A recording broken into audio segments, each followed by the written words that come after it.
Hello friends, welcome back to my channel Sharma Sarkar blog. তোমাদের সাথে আজকে নিয়ে এসেছি একটা ছোট্ট মিষ্টি মিনি ব্লগ।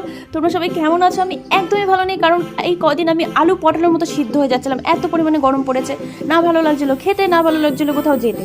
তো পায়েল আমাকে ফোন করেই যাচ্ছে কন্টিনিউ সেদিন বিকেলে।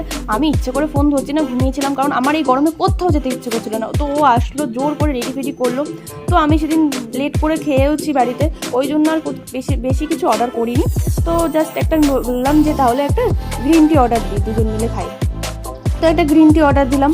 তারপর এখানে খাবার দাবার ভীষণই ভালো, আর ডেকোরেশনটা তো খুবই সুন্দর, চারিদিকে ডেকোরেশনটা। তো তোমরা এসে দেখতে পারো, দারুণ সুন্দর ক্যাফেটা।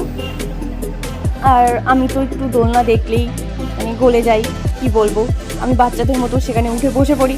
আর এখানে একটা দোলনা পেয়েছি, ওখানে বসেই ঝুলেই যাচ্ছি। তো তোমরা কে কে দোলনা চড়তে ভালোবাসো আমাকে অবশ্যই কমেন্টে জানিও। তো এই ভিডিওটা ছিল আজকে এই পর্যন্তই। নেক্সট